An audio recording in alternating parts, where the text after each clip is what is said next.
Hello friends, તમારી YouTube channel મલખી એકેડેમીમાં તમારા બધાનું સ્વાગત છે। આજે આપણે વાત કરવાની છે તો બિગ બ્રેકિંગ ન્યૂઝ મળી રહ્યા છે કે આખરે જીપીએસસીને મહિલાનો જે છે ઇન્ટરવ્યૂ લેવા તત્પર છે, જેની સંપૂર્ણ માહિતી આપણે વિડીયોમાં વાત કરશું। તો વિડીયો ચાલુ કરતાં પહેલાં જો તમે ચેનલ પર નવા હોય તો ચેનલને સબસ્ક્રાઈબ જરૂરથી કરી લેજો અને આપણે ટેલિગ્રામ અને વોટ્સઅપ ગ્રુપ બંને બનાવેલા છે, જેની લિંક તમને નીચે મળી જશે, તો ખાસ કરીને ત્યાં પણ જોઈન થવાનું ભૂલતા નહીં।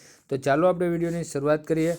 તો કે મળતી માહિતી અનુસાર આપણે જોઈએ તો કે જે સત્તાવાળાઓના જે સંબંધ વિહોણા નિર્ણય અંગે હાઈકોર્ટની ફટકાર પછી જીપીએસસી મહિલાનો ઇન્ટરવ્યૂ લેવા તત્પર છે, જેની આપણે વિગતવાર માહિતી જોઈએ કે અમદાવાદ શુક્રવાર જે સગર્ભા જે મહિલાની ગર્ભ વ્યવસ્થાના છેલ્લા તબક્કામાં ઇન્ટરવ્યૂની તારીખ પુનઃનિર્ધારિત કરવા અંગેની અરજી નકારવાના જીપીએસસી સત્તાવાળાઓના નિર્ણયની ગુજરાત હાઈકોર્ટ દ્વારા ગંભીર આલોચના કરાયા બાદ આખરે હવે જીપીએસસી સત્તાવાળાઓએ બાદમાં બાળકને જન્મ આપનારી આ અરજદાર મહિલાનો ફરીથી ઇન્ટરવ્યૂ લેવા માટે હાઈકોર્ટમાં સમક્ષ તત્પરતા દર્શાવી હતી, જેમાં જીપીએસસી સત્તાધીશોની હૈયાધારણના પગલે જસ્ટિસ અનિલ એસ કેરિયલે આ અંગે જરૂરી હુકમ કરી અરજદાર મહિલાની રીતનો નિકાલ કર્યો હતો।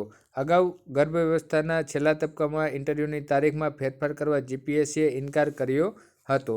તો કે હવે જે છે એ પ્રશ્ન સોલ્વ થઈ ગયો છે અને એ જે છે હાઈકોર્ટમાં જે છે જસ્ટિસ દ્વારા જે છે આ પગલે જે છે હૈયાધારણના પગલે જસ્ટિસ નિખિલ એસ કેરિયલે આ અંગે જરૂરી હુકમ કરી અને અરજદાર મહિલાની રીતનો નિકાલ પણ કરી દીધો છે અને જે છે જીપીએસસીને ઇન્ટરવ્યૂ લેવા પણ કહેવામાં આવેલું છે। તો બસ વિડીયોમાં એટલું। વિડીયો સારો લાગ્યો તો લાઇક જરૂરથી કરજો। આવા જ વિડીયો મળતા રહેશે તો ચેનલને પણ સબસ્ક્રાઈબ જરૂરથી કરી લેજો। જય હિન્દ, જય ભારત।